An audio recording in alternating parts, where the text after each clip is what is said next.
शंखनाद में आपका स्वागत है। दिल्ली के शराब घोटाले में सीएम अरविंद केजरीवाल को 3 महीने में 2 बार जमानत मिल चुकी है और वो भी बिन मांगी जमानत मिली है। अरविंद केजरीवाल तो गए थे अपनी गिरफ्तारी को चुनौती देने कि मेरी गिरफ्तारी गलत है, उसे रद्द किया जाए, लेकिन सुप्रीम कोर्ट को लगा कि अरविंद केजरीवाल को काफी समय हो गया है जेल में, तो उन्हें जमानत मिल जानी चाहिए। पिछली बार 10 मई को जमानत मिली थी चुनाव प्रचार के लिए अंतरिम जमानत 21 दिन की, अब भी उन्हें जमानत मिल गई है जुलाई में। जबकि मनीष सिसोदिया डिप्टी सीएम 1 साल से इसी मामले में जेल में बंद है। के कविता बीआरएस की लीडर, वो 5 महीने से जेल में बंद है। रिव्यू पिटीशन, क्यूरेटिव पिटीशन डाल चुके हैं बेल के लिए, लेकिन जमानत नहीं मिली है। लेकिन केजरीवाल शायद कुछ खास है कि उनको 2 बार राहत मिल गई, कुछ विशेष होगा उनके साथ। और उन्हें दोनों बार जो जमानत मिली है वो वही 2 जस्टिस उनकी बेंच ने दी है, 2 जजों की बेंच ने दी है, जस्टिस संजीव खन्ना और जस्टिस दीपांकर दत्ता। 10 मई को भी उन्हीं की बेंच में मामला चल रहा था और उसके बाद जब विंटर जो उनकी गर्मियों की छुट्टियों के बाद जब ये आए तो भी इन्हीं के पास मामला था और इन्होंने 1 महीना पहले फैसला सुरक्षित रख लिया था। लेकिन जुलाई में फैसला देने की बजाय गिरफ्तारी पर इन्होंने जमानत दे दी और गिरफ्तारी के फैसले को लार्जर बेंच को दे दिया, और ये कहते हुए कि अब काफी समय 3 महीने हो गए केजरीवाल जेल में है तो उन्हें जमानत मिलनी चाहिए। तो इन्हें जमानत, तो इस मामले की जो सुनवाई कर रहे हैं वो है जस्टिस संजीव खन्ना और जस्टिस दीपांकर दत्ता।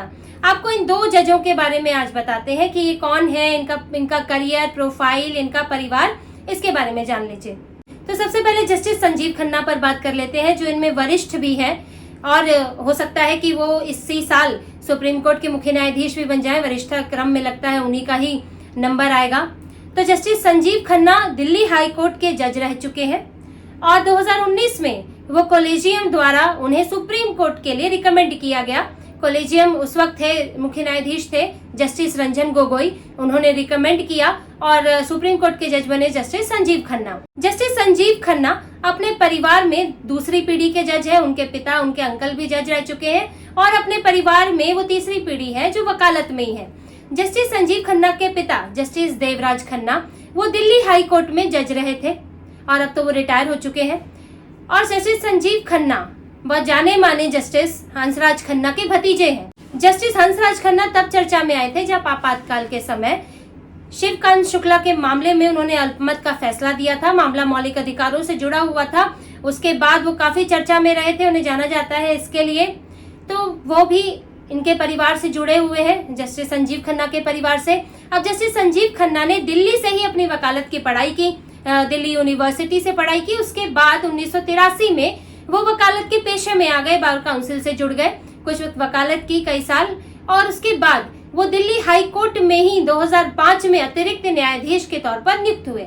1 साल अतिरिक्त न्यायाधीश रहने के बाद वो दिल्ली हाई कोर्ट में परमानेंट जज बन गए और फिर वहां से 2019 में सुप्रीम कोर्ट के लिए उन्हें चुन लिया गया कॉलेजियम के जरिए। जैसा कि मैंने आपको बताया भी था, जस्टिस रंजन गोगोई के कॉलेजियम ने उन्हें रिकमेंड किया और वो सुप्रीम कोर्ट के जज बन गए और अब उनका कार्यकाल जो है वो 2025 तक है और इस बीच वरिष्ठता क्रम अगर उसी को फॉलो किया जाएगा तो वो मुख्य न्यायाधीश भी बन जाएंगे। जब justice Sanjeev Khanna supreme court के लिए उन्हें रिकमेंड किया गया उनका नाम, तो तब भी विवाद हुआ था। ये कहा गया था कि वरिष्ठता क्रम को ध्यान रखे बिना जस्टिस संजीव खन्ना को चुना गया है और जज है जो उनसे वरिष्ठ है, और उसके लिए एक पत्र भी लिखा गया था जस्टिस रंजन गोगोई को। हालांकि जस्टिस रंजन गोगोई का कहना था कि जो पहले जो नाम तय किए गए थे, वो जिस कॉलेजियम ने तय किए थे, वो अपना कार्यकाल पूरा नहीं, अपने कार्यकाल में रहते हुए मुख्य न्यायाधीश अपॉइंटमेंट नहीं कर पाए, इसीलिए बाद में जो कॉलेजियम बैठा उसने नए लोगों का नाम चुना। मेरिट बेस पर होता है, उनका ये आधार था, लेकिन इसके लिए चिट्ठी भी लिखी गई थी और विवादित रहे थे। लेकिन अब वो जज है और आगे हो सकता है कि उनकी और पदोन्नति हो जाए। अब जस्टिस दीपांकर दत्ता की बात करते हैं। जस्टिस दीपांकर दत्ता भी अपने परिवार में दूसरी पीढ़ी के जज है।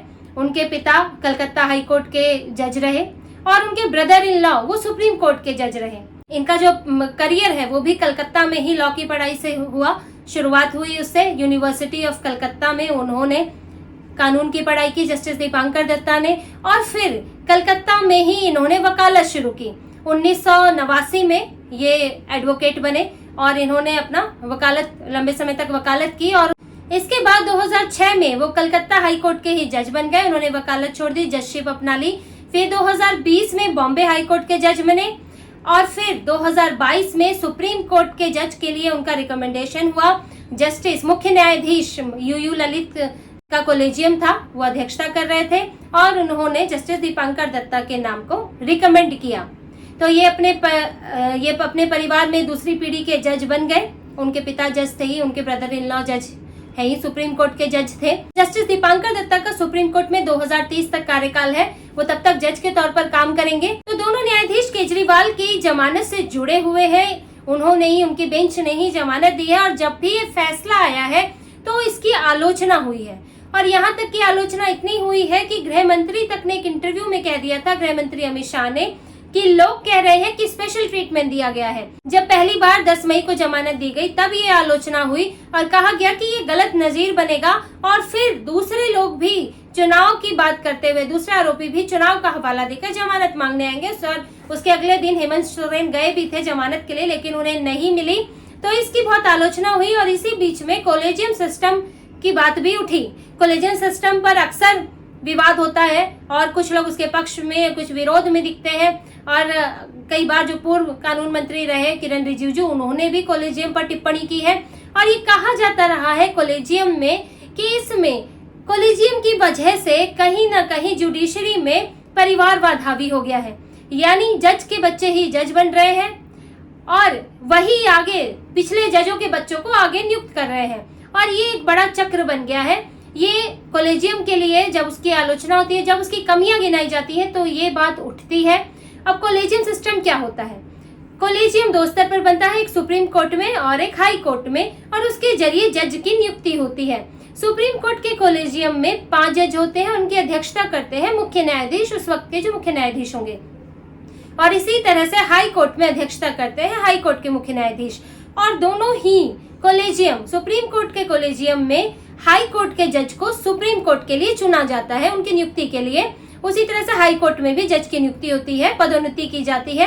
कोई वकील हो तो उन्हें जज के तौर पर चुना जा सकता है, या ट्रायल लोअर कोर्ट में कोई जज है तो उन्हें हाई कोर्ट का जज बनाया जा सकता है। अब कॉलेजियम सिस्टम में ये जो कमी बताई जाती है, जो आलोचना होती है, वो ये है कि जो आज जज बने हैं, अगर वो कॉलेजियम में है तो वो उन जजों के बच्चों को आगे बढ़ाते हैं जो इन जजों से कभी उन्हें भी मदद मिली हो या हो सकता है भविष्य में मदद मिलने की संभावना हो।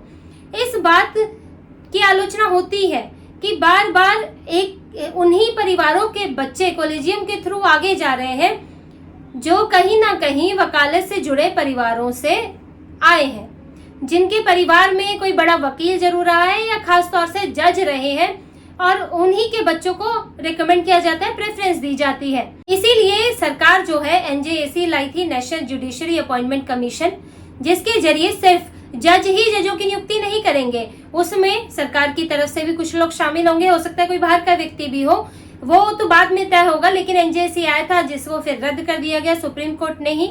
तो उसमें उसको लाने की वजह यही कही जा रही थी कि कॉलेजियम के जरिए जो एक बहुत सीमित हो गया है, कि उम्मीदवार बहुत सीमित हो गए हैं, कि कुछ ही लोग ऊपर तक पहुंच पा रहे हैं, उससे निजात मिलेगी और कई और लोगों को भी मौका मिलेगा जो किसी बड़े परिवार से नहीं है, जिनके साथ कोई बड़ा नाम नहीं जुड़ा है, जो वकालत में बेहतर कर रहे हैं, बेहतर फैसले दे रहे हैं, क्षमता भी रखते हैं, लेकिन कोई बड़ी पहचान ना होने के कारण आगे नहीं बढ़ पाते, उनको भी इसमें मौका मिल सकता है। इसी के लिए एनजेएसी लाने की बात हुई थी। हालांकि सुप्रीम कोर्ट का ये कहना होता है कि क्यों जजों की नियुक्ति में राजनेताओं का हस्तक्षेप हो। ये उनकी दलील होती है कि सुप्रीम कोर्ट के जजों की नियुक्ति में अगर राजनेताओं का हस्तक्षेप होगा तो फिर वो पार्टी पॉलिटिक्स का हिस्सा बन जाएंगे और उन जजों को आगे बढ़ाया जाएगा जो सत्ता में सरकार होगी। लेकिन अब इसमें अगर हम देखें कि एनजेएसी का सिस्टम दूसरे देशों में भी लागू है, अमेरिका जैसे देश में, ब्रिटेन जैसे देश में, जहां पर कॉलेजियम सिस्टम नहीं है, सरकार की भूमिका होती है ताकि सिर्फ मोनोपोली ना हो जाए किसी एक वर्ग की, कि जजों की ही मोनोपोली है कि आगे जज कौन बनेगा, क्योंकि हम किसी भी व्यक्ति को, किसी भी वर्ग को पूरी तरह क्लीन चिट नहीं दे सकते। और पिछले वक्त में तो देखा भी गया है, कई फैसलों में ऐसा हुआ है कि वही मामला होने पर 2 अलग अलग तरह के फैसले दिए गए, अलग अलग तरह की ऑब्जर्वेशन हुई। जैसे नुपुर शर्मा के मामले में नुपुर शर्मा को यहाँ तक कह दिया गया कि देश में जो अव्यवस्था, अराजकता फैल रही है उसकी आप जिम्मेदार हैं, और उनको कई तरह की बातें सुनाई गई कोर्ट में। जबकि मोहम्मद जुबैर, जिनके ऊपर वही आरोप था धार्मिक भावनाएं भड़काने का, उनकी गिरफ्तारी पर रोक लगा दी गई, आने वाले केस की गिरफ्तारी पर रोक लगा दी गई और ऐसी कोई टिप्पणी नहीं की गई।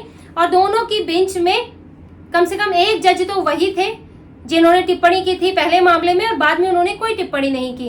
तो ऐसा नहीं है कि मौजूदा समय में जो कोई जज है वो किसी का पक्ष नहीं ले सकते या नहीं ले रहे हैं। इस पर तो बहुत विवाद हो ही रहा है, चर्चा चल ही रही है। तो एनजेएसी को इस बात पर अब खारिज तो नहीं कर सकते हैं कि जज जो है वो राजनीति से जुड़ जाएंगे, पार्टियों के वफादार हो जाएंगे। तो इसीलिए एनजेएसी लाने की बात होती है, लेकिन फिलहाल कॉलेजियम सिस्टम के थ्रू ही जज जाते हैं।